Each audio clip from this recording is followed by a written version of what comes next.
समागमे एखादिये परी, संत समागमे एखादिये परी, व्हावे त्यांचे द्वारी श्वान याते, तेथे राम नाम होईल श्रवण,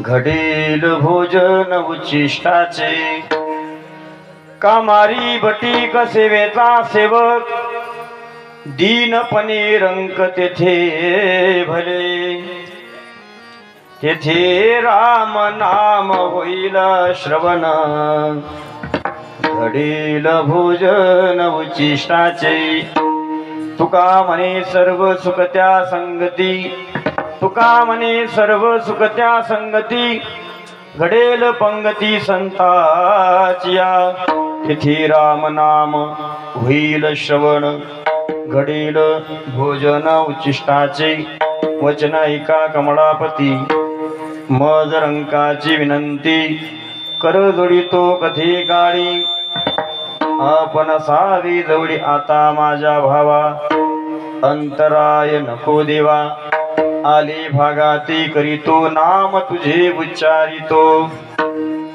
वारी हो वारी हो वारी,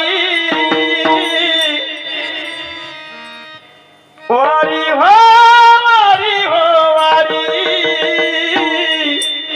मल्हारीची वारी माझ्या मल्हारीची वारी, मल्हारीची वारी माझ्या मल्हारीची वारी, माझ्या मल्हारीची वारी, माझ्या मल्हारीची वारी, माझ्या मल्हारीची वारी, माझ्या मल्हारीची वारी, वारी हो वारी हो वारी, वारी हो वारी हो वारी, मल्हारीची वारी, मल्हारीची वारी माझ्या मल्हारीची वारी, माझ्या मल्हारीची वारी, वारी हो वारी हो वारी, वारी हो वारी हो वारी, मल्हारीची वारी माझ्या मल्हारीची वारी, मल्हारीची वारी माझ्या मल्हारीची वारी,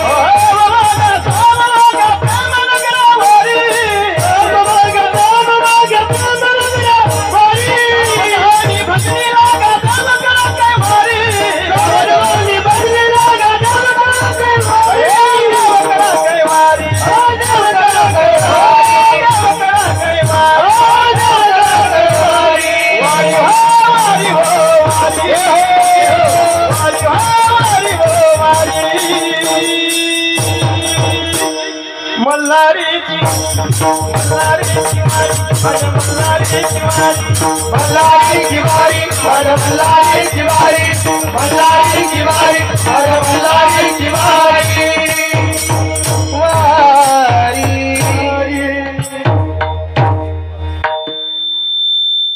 टाळी वाजत जा, म्हणजे मला नाही भजनामध्ये टाळी वाजव, म्हणजे तुम्ही मालक मी नौकर असं समजू नका, तुम्ही आम्ही खेडी वेडी गदा एवढी आनंद. संत समागम एखादी परी, व्हावे त्यांचे द्वारे श्वान याती, तिथे राम नाम होईल श्रवण, घडेल भोजन उच्चिष्टाची. प्रस्तुत प्राप्त स्थळी प्राप्त प्रसंगी चिंतन रूपी सेवेकरता निवडलेला अभंग, मराठी मनावर अधिराज्य करणारा जगविख्यात साधू, इंद्रायणीच्या तीरावर असलेलं भक्तीचं वादळ, मानवतेचा महानंदादीप, भागवत धर्माच्या विशाल वटवृक्ष लागलेलं गोंडस फळ म्हणजे श्री जगद्गुरु तुकोबा यांचा 4 चरणांचा अभंग असून, या अभंगाच्या माध्यमातून श्री जगद्गुरु तुकोबराय बोलताय, बाबा आपण मनुष्य देहा आपण आलेलो आहात, म्हणून देहाला आल्यानंतर महाराज अट्टहासाने सांगतात, संत समागमे एखादी परी, संतांचा समागम करा असं अट्टाने सांगतात. पण नेमकं कोणत्या प्रकारे करावा महाराज म्हणतात, एखादी परी, परी म्हणजे प्रकार, कोणत्याही प्रकारे तरी घडला तरी तो वाया जाणार. महाराजांनी उदाहरण दिलं, व्हावे त्यांचे द्वारी श्वान याती. आपलं उदाहरण पुढे पाहायचंय, आम्ही संतांच्या दरबारामध्ये श्वान म्हणून राहू, पण आमच्या जीवनामध्ये बेनिफिट काय, फायदा काय? महाराज म्हणतात फायदा असा होईल, तेथे राम नाम होईल श्रवण, घडेल भोजन. संत रात्रंदिवस भगवंताचं चिंतन करतात, ते तुम्हाला ऐकायला मिळेल, श्रवण करण्याकरता मिळेल. घडेल भोजन उच्चिष्टाचे. पण तिथं राहत असताना महाराज म्हणतात कामारी बटीक सेवेचा सेवक. कामारी म्हणजे दासी, बटीक म्हणजे नौकर. जसा एखादा मालक नौकराला एखादं काम सांगतो, सांगितल्याबरोबर तो एका सेकंदामध्ये काम ऐकतो. मालक जसं सांगतो तसं ऐकतो. तसं संतांच्या दरबारामध्ये संत जे सांगतील ते जीवांना ऐकलं पाहिजे. दीनपणी रंग तिथे भले. ठीक आहे महाराज, 3 चरणांचा भाव आमच्या लक्षात आला. परंतु आम्ही संसारिक माणसं, हे आम्हाला हरिपाठ, काकडा, कीर्तन, संगती हे आम्हाला काही भानगड सांगू नका.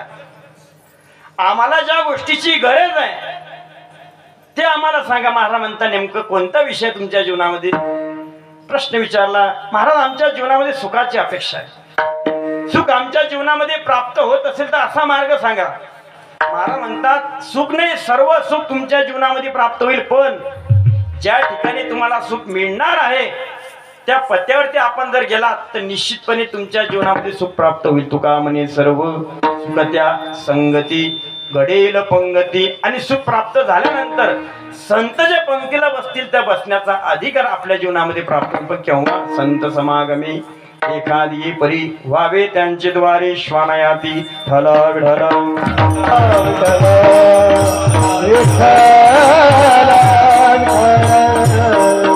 असा अभंगाचा सरळ अर्थ आहे. पवित्र अशा वातावरणामध्ये छत्रपती शिवरायांच्या पदस्पर्शाने पावन झालेली पुणे भूमी, विशेष ज्या मातीकरता ज्यांचं बलिदान आहे, सैनिकांच्या पदस्पर्शांचा पावन झालेली भूमी आहे.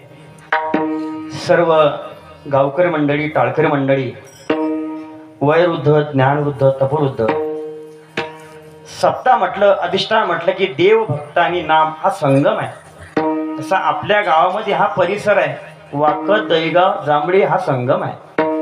आणि या संगमाच्या अधिष्ठानात आपण उपस्थित आहात. अतिशय सुंदर निवेदन आहे. एखाद्याची नजर लागेल असा कार्यक्रम आहे. जेवणाकरता तेवढेच हरिपाठा करतात, तेवढेच कीर्तना करतात.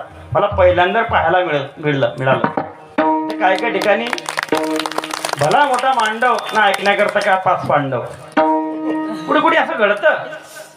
पण आपलं तुकोबराच्या प्रमाणयुक्त सांगायला लागेल, देवे दिला देह भजना गोमटा. जेवढं भोजन जोरात तेवढं भजन जोरात. ते हरिपाठ पण एवढा आनंद वाटला. माझं गाव मुक्ताईनगर आहे. उद्याची एकादशी आहे. मुक्ताबाईला खूप महिन्याची वारी भरते. तशी पैठण क्षेत्रामध्ये असेल, वाकी असेल, बाबांच्या सानिध्यामध्ये. उद्या एकादशी आहे. मनामध्ये असा भाव प्रगट झाला, आज दसमी आहे. आपण मुक्ताबाईला सोडून इथपर्यंत आलो, पण त्यांना त्या लहान मुलीला पाहून जिलेबीच्या स्वरामध्ये मला मुक्ताबाईचं दर्शन झालं. अतिशय प्रसन्न वाटलं.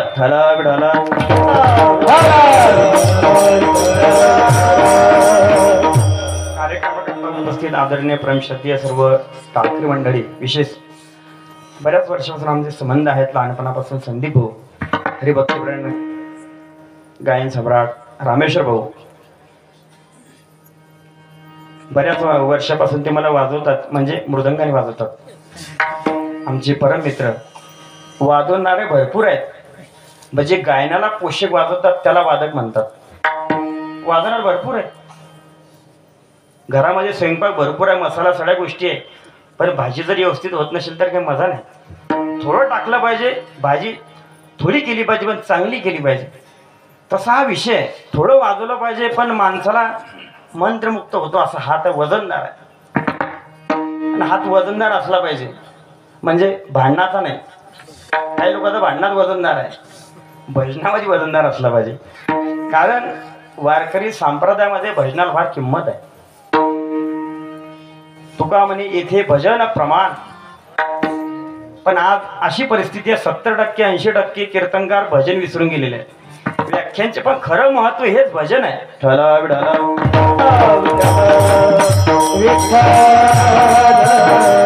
त्यांनी मला फोन केला. आदरणीय परमश्रद्धेय अजय दुर्गादास भाऊ असेल, किशोर भाऊ असेल, भागाभागाची पद्धत आहे. एखाद्याला जर कार्यक्रम पाहिजे असेल, अनेक भागातून फोन येतात. एखादा मला फोन आला, महाराज आमच्या गावात सप्ताह आहे. म्हटलं बरं ठीक आहे, मग तुम्ही रिकामे आहे का? म्हटलं भाई यावर्षी पाणी पाऊस नाही आहे. म्हटलं पण कार्यक्रम घेण्याची पद्धत आहे की महाराज तुमची एक सेवा पाहिजे. ज्या ठिकाणी हे शब्द बोलल्या जातात, समजा हे वारकरी गाव आहे, ठला विढला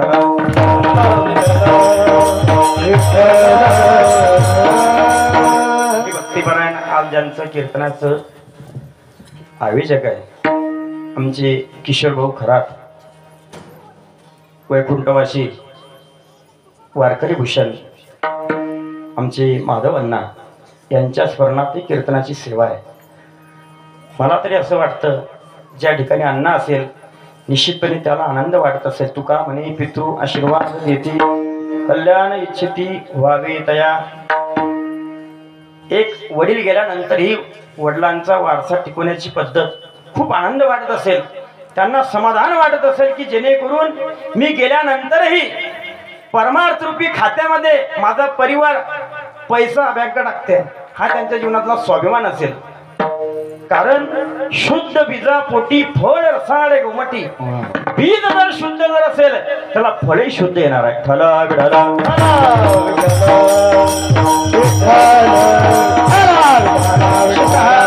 सर्व तरुण मंडळी, या कार्यक्रमाचं नियोजन सप्ताह पैसा भरपूर झाला म्हणून नाही, घरी करमत नाही म्हणून कीर्तना करता यायचं नाही. कीर्तन हा विषय मनोरंजनाचा नाहीये, कीर्तन हा विषय टाइमपास नाहीये, कीर्तन हा विषय परिवर्तनाचं साधन म्हणजे कीर्तन आहे. इथं मंथन झालं पाहिजे. मंथन झाल्यानंतर जसं लोणी प्राप्त होते तसं 7 दिवस सप्ताह झाल्यानंतर याचं मंथन झाल्यानंतर सद्विचाराचं काहीतरी आपल्या जीवनामध्ये प्राप्त झालं पाहिजे. खरं सप्त्याचं फळ आहे. पैसा भरपूर झाला म्हणून नाही.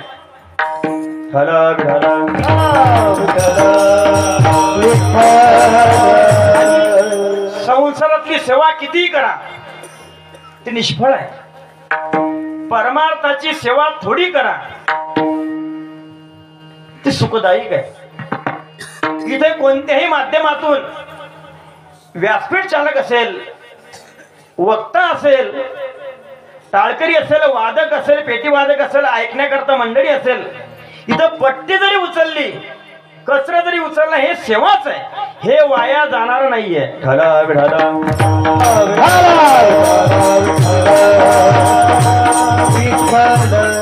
जीवन परमार्थ बदलण्याकरता साधन आहे. म्हणून संतांचा अट्टासा बाबा मनुष्य देहाला आपण आलेलो आहे. बऱ्याच दिवसानंतर हा मनुष्य देह आपल्याला प्राप्त झालेला आहे. सहजासहजी प्राप्त झालेला नाहीये. एखादी गोष्ट प्राप्त झाल्यानंतर ते वस्तूचं महत्व जर कळत नसेल तर प्राप्त झालेली वस्तूचा आपल्या जीवनामध्ये फायदा होत नाही. तसं भगवंताने दिलेलं आहे, त्याची जर किंमत जर कळत नसेल तर ती इथे येण्याचा फायदा नाहीये. जन्म वाया नाही गेला, जन्म वाया नाही गेला, जन्म वाया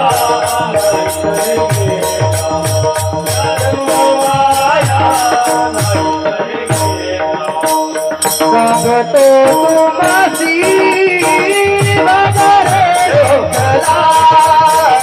सांगतो तुम्हासी बदले विठला, तुम्हासी बदले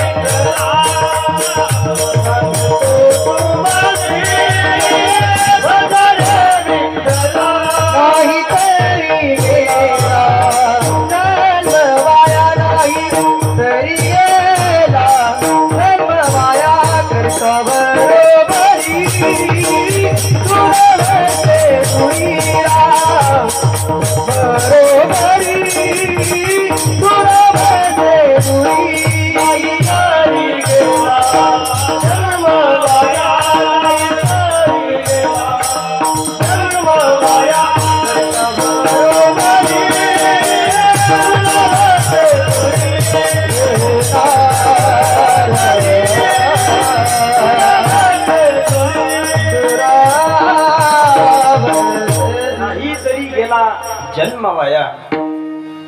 अशा मनुष्य देहाला आपण आलो असताना संतांचा समागम करा असं अट्टासाने सांगतात. ज्यांच्या मुखारविंदातून आपण कथा श्रवण करत आहात, आदरणीय प्रेमश्रद्धेय अतिशय वारकरी व्यक्तिमत्व आहे. कुठेही बसवा कुठेही उठवा. आदरणीय प्रेमश्रद्धेय हरिभक्तीपरायण धनंजय महाराज हे सुद्धा 5 तास कीर्तन अर्थात कथा करून कीर्तन बसल्या महाराजांच्या ठिकाणी धन्यवाद व्यक्त करतो. सोपनी 5 तास बैठक करून अतिशय आनंद वाटला. कारण आजचा जर विचार जर केला, बरेच गावोगावामध्ये भागवत कमी झाले, रामायण कमी झाले, शिवपुराण त्याचं एकच कारण आहे. जगभर आज ज्यांचं नाव प्रख्यात आहे, आदरणीय प्रेमश्रद्धेय प्रदीप मिश्राजी. एक लोटा जल. पण बऱ्याच लोकांचं हा उद्देश जो आहे तो योग्यच आहे, मला तरी असं वाटते. आज समाजाकरता जर आपण जर उठून जर बघितलं, या जगामध्ये असे बरेच लोक नास्तिकवादी आहे की त्यांना हरिपाठ माहित नाही, काकडा माहित नाही, सत्संग माहित नाही, गावामध्ये धार्मिक कार्यक्रम होत नसेल, अशी लोक दुर्मिळ होते, भगवंताच्या साईडच्या बाजूला होते. पण हे त्यांना एकत्र राहण्याची धमक ताकद जर कोणामध्ये जर असेल, फक्त प्रदीप मिश्रामध्ये आहे. आज गावोगावी समाज परमार्थी कोण जर केला जर असेल, फक्त मिश्राजींचे. पण आमच्या लोकांनी त्या व्यक्तीचं भांडवल चुकीच्या मार्गाने वापरत आहे. मला एखादा विषय सांगा. आपल्या गावामध्ये सप्ताह चालू आहे. आता हे वातावरण, फुगड्या, 7 दिवस हरिपाठ, काकडा हरिपाठ, कीर्तन, आमच्या सरांनी अतिशय सूत्रसंचालन ज्यांनी केलं, हरिभक्तीपरायण दीपक सर, खूप मला आनंद वाटला. कीर्तन ते सहज करू शकतात. त्याच्या बोलण्यामध्ये सहज म्हणजे वाणी, मुखी अमृताची वाणी, एवढा समाज त्याने शांत बसवला. मी पाहत ऐकतो त्यांचं वाक्य. हा, शेवटी सर आहेत ना ते.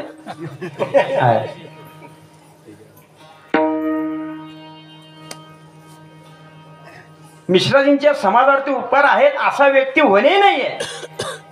या जगात समाज कॅच करण्याची ताकद जर एवढा समाज कोणत्या कथेला जर असेल, फक्त शिवपुराणलाच आहे, महाराजांच्या कथेलाच आहे. इतर कोणत्याच वक्त्याच्या कथेला नाही, हे मान्य करावं लागेल. पण चुकीचा संदेश. मला एक सांगा, एखादा माणूस मंदिरामध्ये जातो पाणी घेऊन, मग हे गोष्ट चांगली आहे का वाईट आहे? चांगली आहे. पण जे लोक मंदिरात जात नाही त्यांना ते चांगलं वाटत. तो म्हणतो, हा आतापर्यंत नाळ्याच फोडल्या, कधी रविवार सोडला आणि कधी बुधवार सोडला आणि तो पाणी नेतोय. मग मला एक सांगा, एखादा व्यक्ती व्यसन करत असेल, त्यांनी गळ्यामध्ये माळ टाकली, माळ टाकल्यानंतर तो मंदिरात जर जात असेल, तो पाप करतो का पुण्य करतोय? योग्य मार्गावरती आहे ना. पण एखादा माणूस चांगल्या मार्गावरती जात असेल, तो मागचा त्याला त्याच्या रस्त्यावरती चालत नाही, पण त्याला उलट बिघडल्याच्या नादी लागत नाही, राहत नाही. कुठेतरी हा विचारापासून आपण थांबलं पाहिजे. त्याच्याकरता हे संतांचे विचार जीवनामध्ये फार महत्वाचे आहे.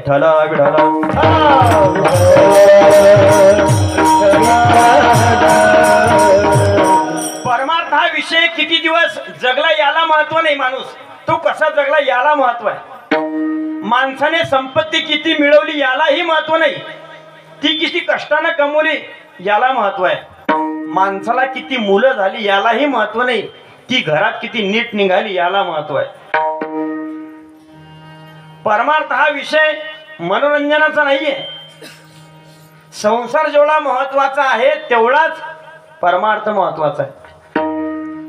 आणि परमार्थ हा विषय असा आहे, आतून बदल असला पाहिजे, बाहेरून नाही. काही लोक वरून चांगले दिसतात, पण ते आतून चांगले असतीलच याची गॅरंटी आहे का? नाही. एखादा मुलगा मुलगी पाहायला जातो, पाहायला गेल्यानंतर मी तुम्हाला असा प्रश्न विचारतो, मुलगी दिसायला पाहिजे का असायला पाहिजे? असायला. बरोबर. पण बरेच 90% लोक असायला करता का दिसायला करता? हा, जे दिसण्याच्या भानगडीत गेले ते लंबे झाले, समाप्त झाले. मुलगी दिसायला पेक्षा असायला महत्व. दिसायला सुंदर म्हणून गेले ते एका घराचे 2 घरे झाले. जे असायला म्हणून गेले ते घर टिकू नये. घर टिकलं पाहिजे का फाटलं पाहिजे, अलग झालं पाहिजे, हा ज्याचा त्याचा वैयक्तिक विषय आहे. स्वयंपाक करत असताना आपण ज्या पातेल्यामध्ये भाजी करतो ते पातेला आतून स्वच्छ असलं पाहिजे का बाहेरून? एखाद्या वेळेस बाहेरून नसलं तरी चालेल, पण आतून, पण बाहेरून फार सुंदर आहे, धुतलेला आहे, चकाचक आहे, पण आतून जर खराब असेल तर भाजी चांगली होणार. तसं हे भगवंताने दिलेलं हे पातेलं आहे, हे बाहेरून सजवण्यापेक्षा नटवण्यापेक्षा हे आतून स्वच्छ असलं पाहिजे. तो कामने चित्त करा रे निर्मळ,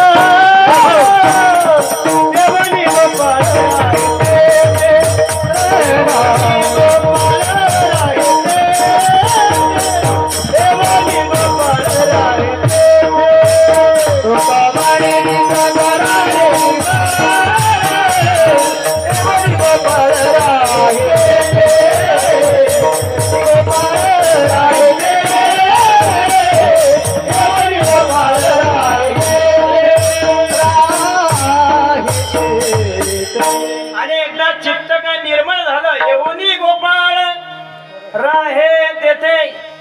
संसार जेवढा महत्वाचा तेवढा परमार्थ महत्वाचा आहे. दिसायला महत्व नाही, जीवनामध्ये असायला महत्व आहे. आपण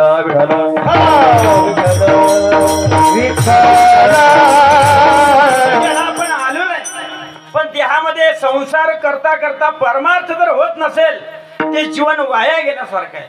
नाक नाही ते वाया गेले, नाक नाही ते वाया गेले, वाया गेले, नाक नाही ते वाया गेले, नाक नाही ते वाया. काय करावी ती भक्तीच लक्षणे, काय करावी भक्तीच लक्षणे, हरे काय करावी ती भक्तीच लक्षणे, काय करावी भक्तीच लक्षणे. नक नाही ते वाया गेले, वाया गेले, नाही गेले, वाया गेले, वाया गेले. नाथमहाराजांचं वाक्य आहे, काही ती करावी बत्तीच लक्षणे, नाक नाही तेने वाया गेली. उदाहरण दिलं नाथ महाराजांनी. एखादी स्त्री फार सुंदर आहे, खूप सुंदर आहे दिसायला,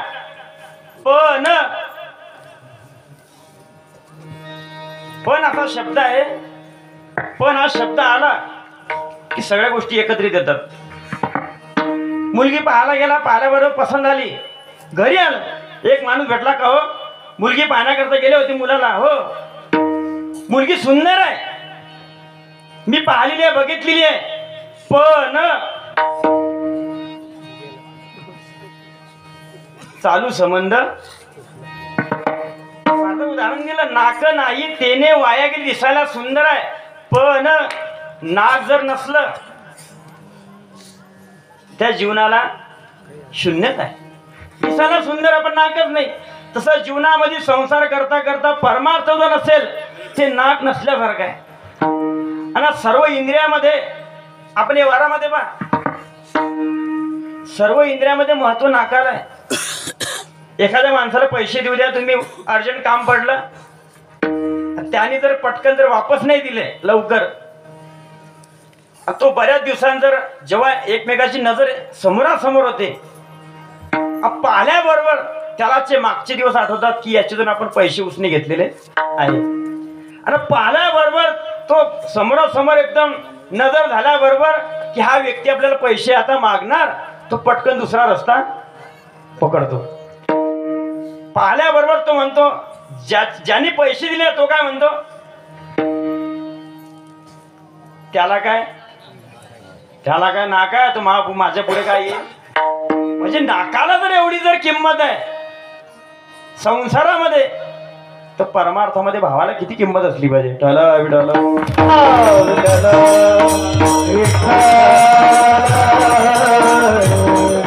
नाथ महाराजांना तोही दृष्टांत कमी पडला. दुसरा दृष्टांत दिला. कुंकू नाही ठाव म्हणे मी आहे, भागवीन देव कैसा पावे. एका मुलीचं आपण उदाहरण दिलं की नवीन लग्न झालं. लग्न झाल्याबरोबर अंगावरती सर्व सौंदर्य निर्माण केलं, पण तिने जर कुंकूसनी लावलं कपाळाला, तिला कोण स्वीकार करेल. संसारामध्ये प्रपंचाकरता अशा बारीक गोष्टीची जर गरज आहे, तर परमार्थामध्ये काय असू नये.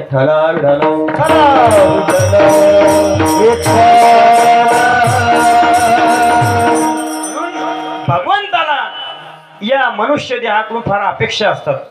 अपेक्षा होती की जेणेकरून हा आपण याला पाठवलेला आहे, हा माझं भजन करेल, चिंतन करेल. अनेक प्राणी आहेत. 84 लक्ष योनी निर्माण केल्या भगवंताने. त्या योनीमध्ये सर्वात योनी श्रेष्ठ जर कोणती जर असेल, ते मनुष्य देह. मनुष्य देह का? त्याचं एकच कारण आहे. माणसाला सगळ्या गोष्टी कळतात. पाप काय, पुण्य काय, चांगलं काय, वाईट, सुख, दुःख याचा विचार फक्त माणूस करू शकतो. म्हणून सर्वात योनीमध्ये मनुष्य देह श्रेष्ठ आहे. आणि कहे जाण नाही कोटे, आणि कहे जाण नाही कोटे, आणि कहे जाण नाही कोटे, आणि कहे जाण नाही कोटे.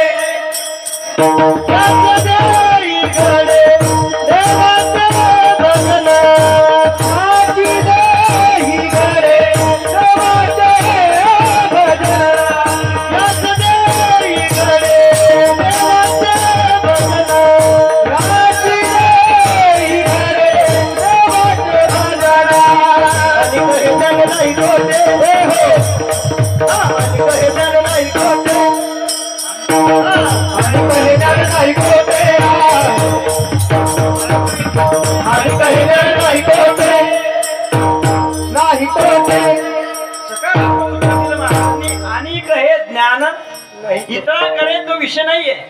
हरिपटामध्ये आलं पाहिजे, माणसाला कळतं. कीर्तनामध्ये आलं पाहिजे, माणसाला कळतं. चालू संबंध मोडला पाहिजे, कोणाला कळतं? माणसाला कळतं. म्हणून सर्वश्रेष्ठ ठरला तो. पण भगवंताने अनेक प्राणी निर्माण केले. फक्त भगवंताने हा फक्त एकच मॉडेल असं उभं केलंय. अनेक प्राणी आळवे. आपण पहा, उद्या दिवस निघाल्यानंतर बैल आळवाय, म्हैस असेल, गाय असेल, सर्व प्राणी आळवे. पण त्यांच्या जीवनातला एक स्वाभिमान आहे. रवी महाराज, जे आळवे ते कधी कोणाच्या कामामध्ये उभे होत, पण भगवंताला हा एवढा विचित्र प्राणी निर्माण केलेला हा उभा आहे. कसा आहे की झोप म्हटलं काय भद्रा मारुती खुलता जागी आहे. चला, हे उभा आहे. कसं आहे? आता तुम्ही म्हणता की आता उद्या यायचंच नाही बाबा, सुट्टी. अनेक प्राणी उभे आळवे, पण ते त्यांच्या जीवनातलं एक स्वाभिमान आहे, ते कधी उभे होत नाही. पण हा सर्वात योनीमध्ये श्रेष्ठ प्राणी आहे, हे मनुष्य देह आहे. हा उभा केला भगवंतानं, पण जागोजागी आळवा झाल्याशिवाय राहत नाही. जे आळवे मग चांगले का उभं, पण जे आळवे त्यांना संतांना किंमत दिली नाही.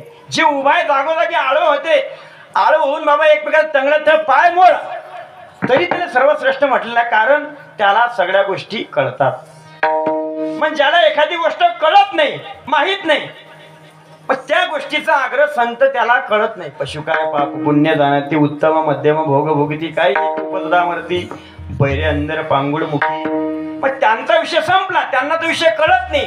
पण ज्यांना कळते त्याला ते कळालं पाहिजे, त्याच्याकरता परमार्थ आहे. ठाला विढाला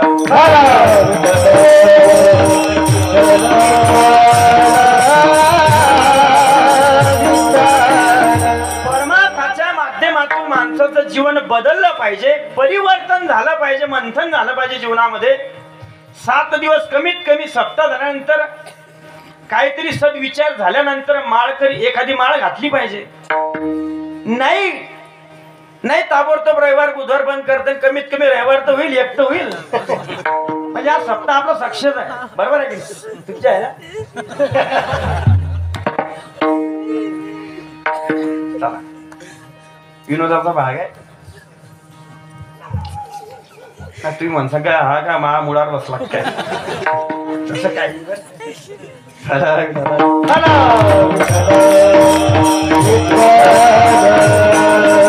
बदल झाला पाहिजे. मग बदलण्याचे तुकोबरांनी एवढे सुंदर प्रमाण दिले. पिकलिया सेंद कडूपण रे,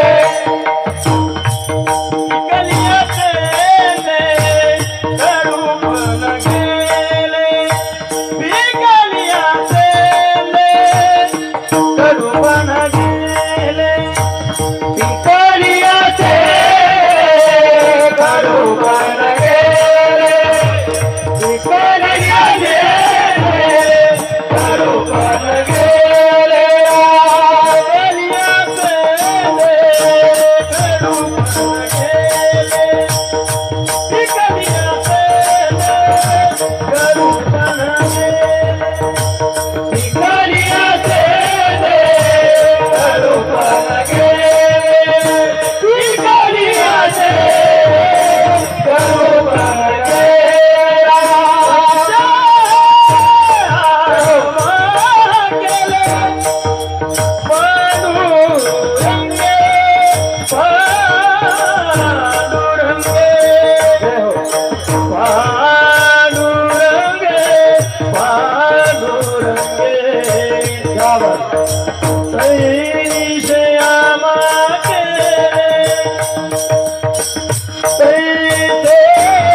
पिकलिया सेंद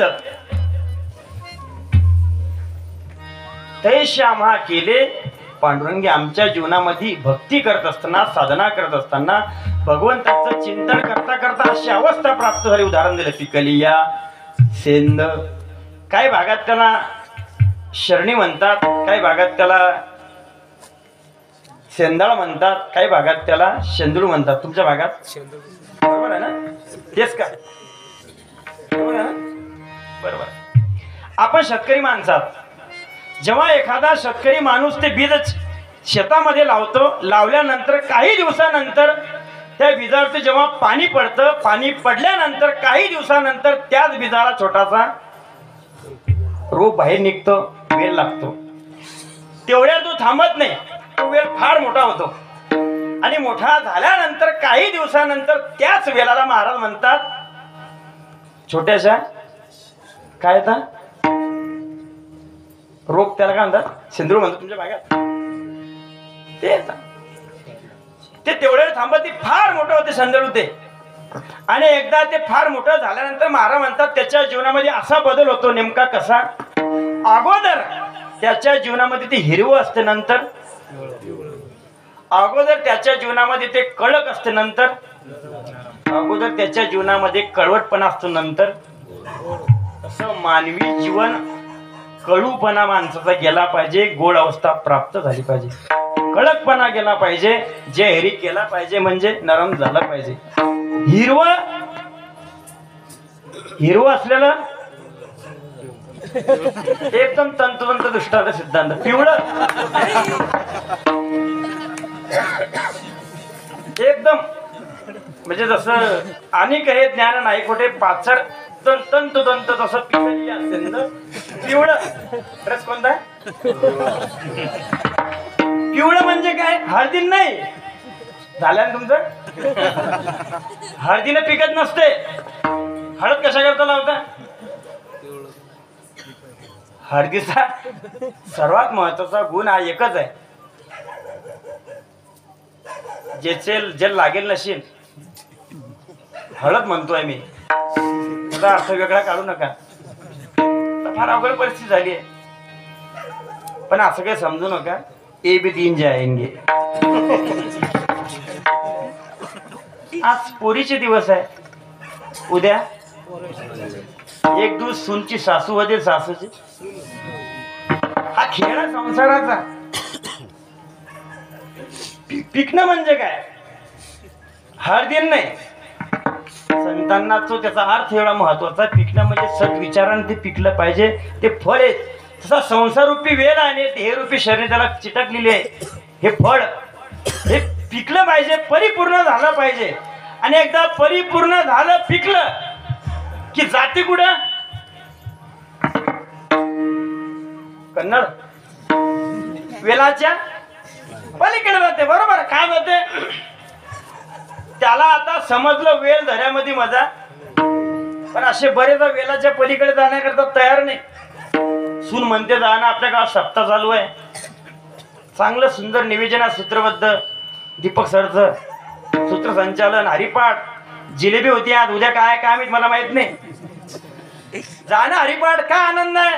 म्हातारा म्हणतो नाही तिथं मंडपात गेली की मला कसं कसं होते, म्हणजे अडका रोग होतो का?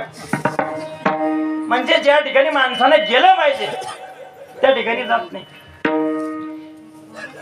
संसार असा विषय, परमार्थ असा विषय. संसार किती करा तो माणसाला त्रास देतो, परमार्थ थोडा करा तो माणसाला आनंद देतो. आपण 2 तास कीर्तनामध्ये आपण आले बसलेल्या. 2 तास काही टेन्शन आहे का? ना चुला पेटवायचं काम, ना चुला तावा ठेवायचं काम, ना पोळ्या करायचं काम. हरिपाठ झाला की पुंडलिक वरदा हरी विठ्ठल इथंच मोकळं. हा घाली लोटांगण मोकळं पटांगण सगळं कीर्तनात. याच्यापेक्षा काय सुविधा पाहिजे? परमार्थ सप्ताह उद्या यावर तुम्ही या मंडपात या एरियात भेटेल का परत तो आनंद? नाही. मग ज्या ठिकाणी सगळ्या गोष्टी अनुकूल आहे, मिळतात, मग त्या ठिकाणी यायला पाहिजे की नाही? हा विना घ्यायला पाहिजे की नाही? घेता का लोक? पण हे विण्याचं वजन किती आहे? जास्तीत जास्त 2 किलोचा विना असेल. पण एखाद्याला आपण जर म्हटलं का विना घ्या ना, तो म्हणतो विना ना. आपण आपल्या घरी किती आहे, कसं काय वातावरण आहे आपलं, आपले पोरं कसे आहे. आता पोऱ्या तरी विनाचा काय संबंध आहे? लोक कुठे डोकं लावतात? ज्या माणसाला आपण म्हणतो विना घेतो, विना घेत नाही 2 किलोचा, पण तोच म्हातारा दुसऱ्या दिवशी 10 किलोचा नातू खांद्यावर घेऊन पूर्ण गाव हिंटे जांभळीते वाकवत वाकवत हे गाव. त्याला काही वाटत नाही. म्हणजे ज्या ठिकाणी वाटायला पाहिजे त्या ठिकाणी वाटत नाही. महाराज म्हणतात संसाराचा त्रास तुम्ही किती घ्या, किती करा, तो माणसाला शेवटपर्यंत त्रासच देणार आहे. त्याचं एकच कारण आहे, त्याचं मूळ दुःखाचं आहे. ठला विढाला दुःख बांधवरी हाय हा संसार. दुःख बांधवरी हाय हा संसार. दुःख बांधवरी आहे हा संसार. दुःख बांधवरी आहे हा संसार. दुःखाचा विचार नाही तो तेरा. दुःखाचा विचार नाही तो दे. दुःख बांधवरी आहे हा संसार. दुःख बांधवरी आहे हा संसार. दुःखाचा विचार नाही तो दे. दुःखाचा विचार नाही तो दे. दुःख बांधवरी आहे हा संसार. दुःख बांधवरी आहे हा संसार. असा विचार नाही कोठे. ज्या संसारामध्ये आपण आतोनात प्रयत्न करतो त्याचं मूळ दुःखाच आहे. कारण हा संसार सागरासारखा आहे. तुम्ही सागर पाहिला असेल भाऊ, गावात नाही बरं. सागर कसा आहे, गोरा की काळा आहे, कसा आहे बा?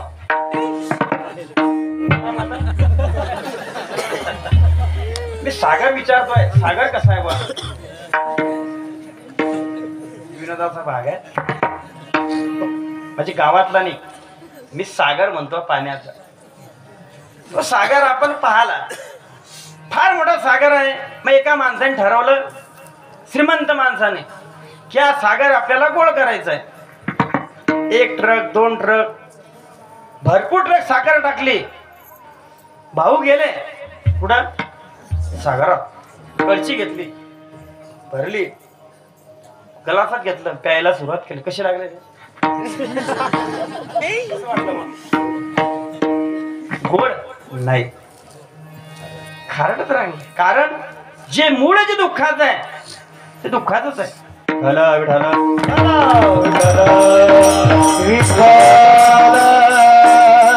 विंचू तुम्ही कोणताही घ्या, विंचू समजते ना, लहान घ्या का मोठा घ्या, त्या विंचूने एकदा का साक्षात्कार केला, दर्शन दिलं की प्रसाद सारखाच आहे.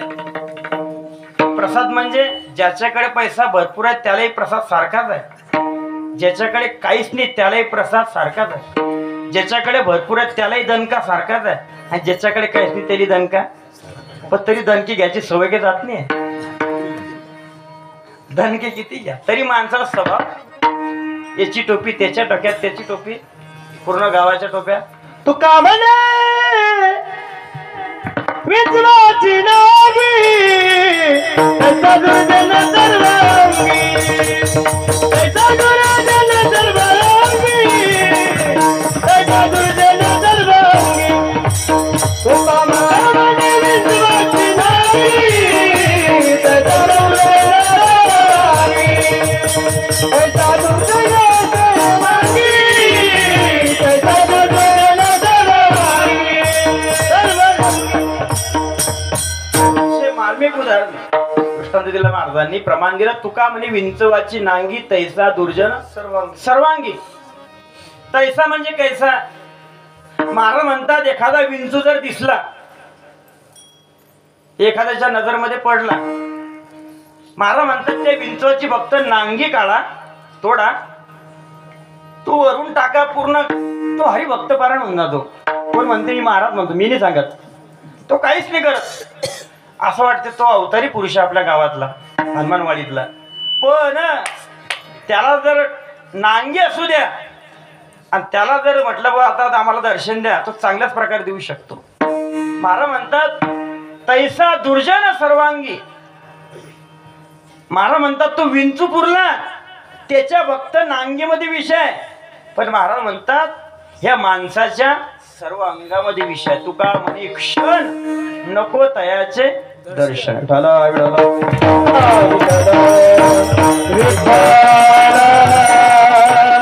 अशा व्यक्तीपासून दूर राहा. मनुष्य देह प्राप्त झाला, नेमकं काय करा याचं चिंतन अभंगाच्या पहिल्या संताचा मागणे कादी, संताचा मागणे कादी,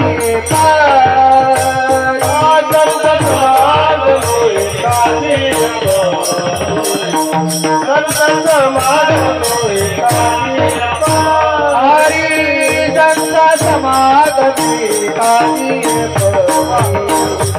संत समागमे कादी पार, संत समागमे कादी पार, संत समागमे कादी पार. द्वारी स्वानया, स्वानया, तिथे तेरा मन होई सर्व, राम नाम होईला सर्व. विचारते द्वारी स्वानया, विचारते द्वारी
संतांचा समागम करा.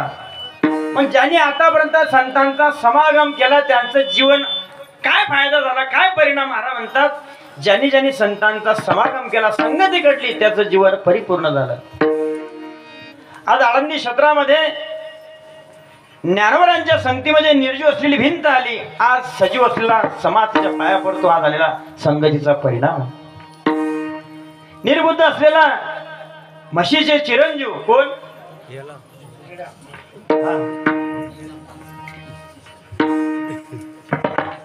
ज्ञानवरांची संगत घडली तर आज त्या आळेपाटाला मंदिर आहे, समाज त्याच्या पाया पडतो. हा झालेला संगतीचा परिणाम आहे. ज्याने आयुष्यभर पापच केलं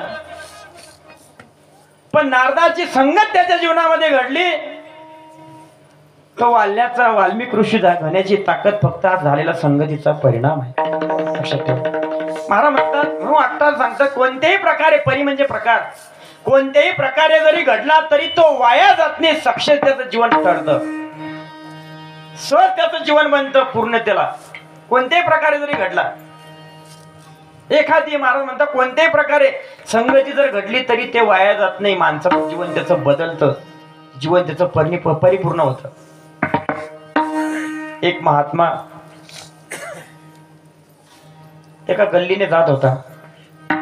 कोणत्याही प्रकारे समागम जर घडला तर त्याचं जीवन सुंदर बनतं, बदलून जातं.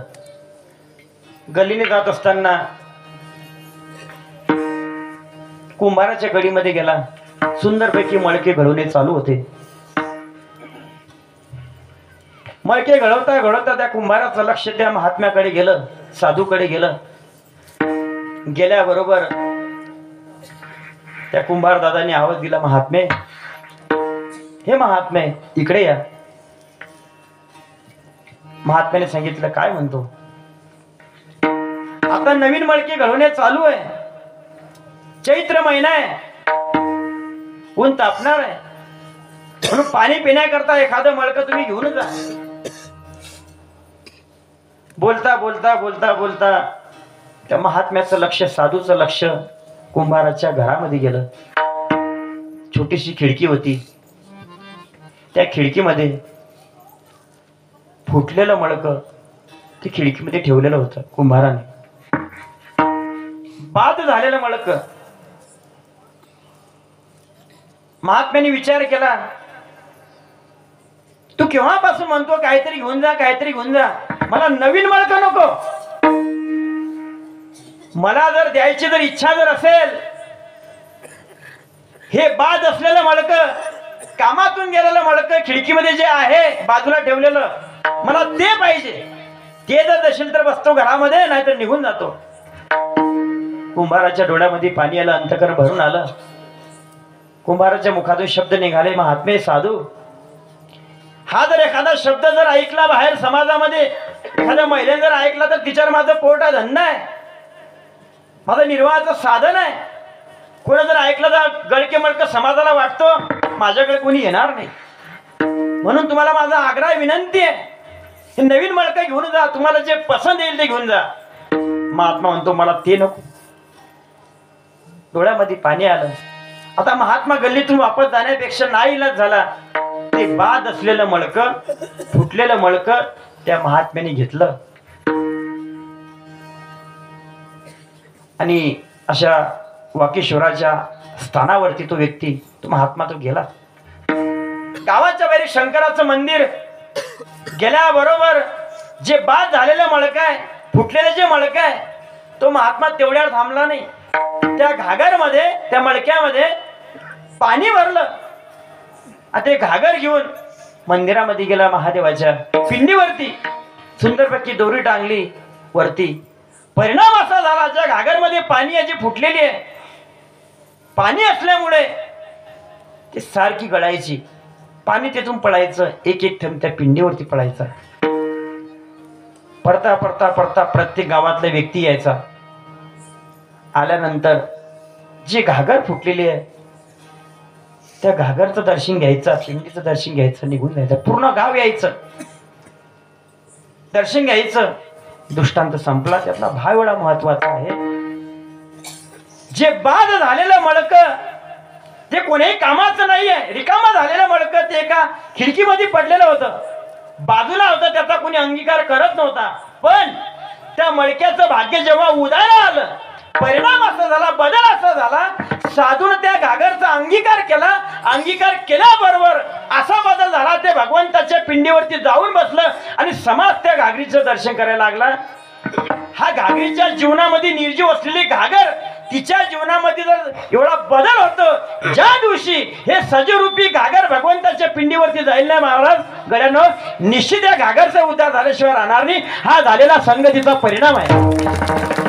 म्हणून महाराज आता सांगतात, बाबा मनुष्य जेव्हा आपण आलेलो आहे, घागरच्या जीवनामध्ये सातत्याने जर बदल होतो अंगीकार झाल्याबरोबर, हे तर भगवंताने दिलेले सजरूपी घागर आहे. संगती पंगती देवाचं वेगळे, संगती पंगती देवाचं वेगळे, संगती पंगती देवाचं वेगळे, संगती पंगती देवाचं वेगळे.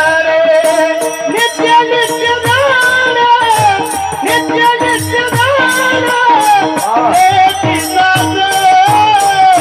संगती पंगती देवाचं वेगळे, संगती पंगती देवाचं वेगळे. नित्य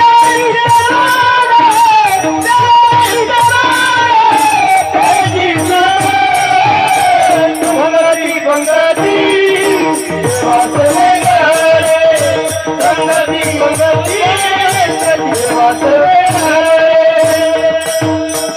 एखादी एक परी जशी संगत जशी जीवनामध्ये घडली, तसं माणसाचं जीवन बदलतं. घागरचं जीवन बदललं तर आपली काय बदलणार नाही, तेवढी भावना आपली असली पाहिजे. लोखंडाला स्पर्श झाल्याबरोबर त्याचं काय होते, तसं या देहरूपी लोखंडानं जोपर्यंत संतरूपी परिस्थितीचा अंगीकार करत नाही, तोपर्यंत याचं सोनं होणार नाही. सोनं लोखंडाचं होते, खापरफुटीचं नाही होत. पण संतांनी स्पर्श होण्याकरता लोखंडाने तिथं जावं लागेल. संत नाही ना, परिसा परिसच आहे.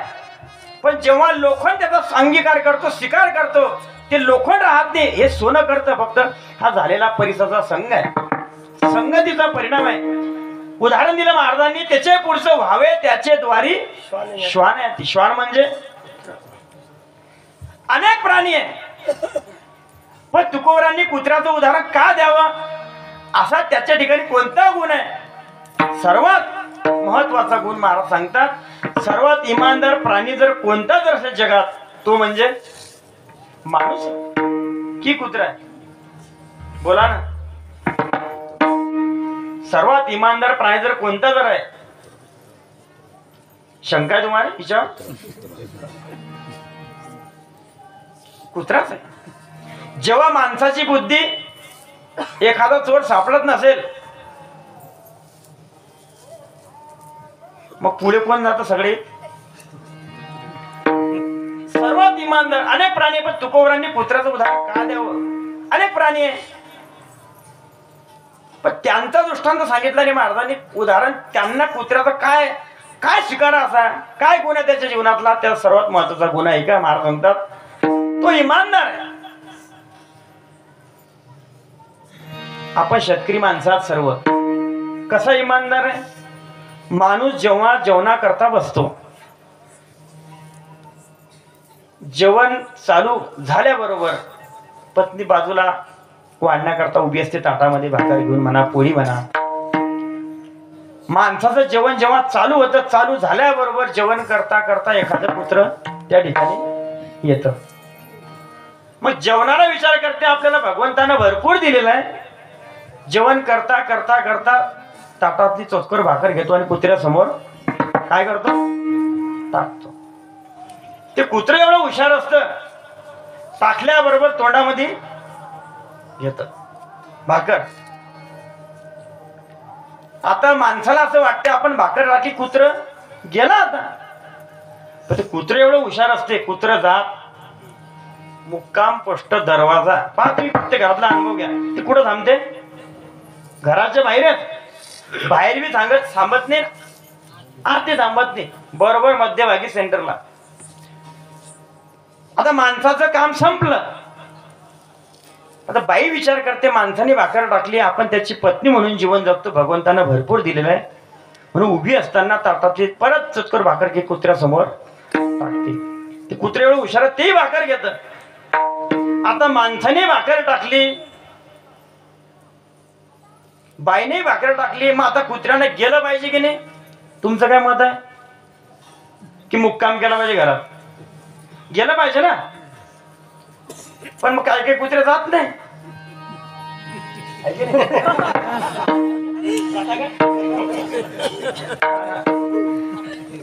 मी कुत्रे म्हणतोय मला,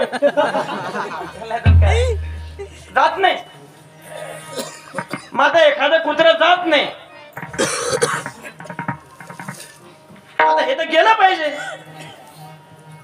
मग भागाभागाची हाकलण्याची हातोटी वेगळी आहे. जसं वाजण्याची हातोटी असते वेगळी वेगळी, गाण्याची हातोटी असते, तसं भागाभागामध्ये कुत्र हाकलण्याची सुद्धा हातोटी आहे. कोण कसं कुत्र हाकलण्याची गॅरंटी? आता आमच्या भागात कसं भाकर पुढे ठेवता, मागे दाणकं असतं, टाकल्याबरोबर जय हरी, कुत्र परत म्हणतो याच्या दारात नको. दृष्टांत संपला. त्यातला भाव एवढा महत्वाचा आहे. मी तुम्हाला असं विचारतो, ते कुत्र प्रत्येकाच्या घरात जाते, दारात जाते, कोणाची चप्पल खाते, कोणाचा बूट खाते, कोणाची काठी खाते. कशा करता? पोटा करता. पूर्ण गाव हिंड, पूर्ण गावाच्या भाकरी ते खात. कोण?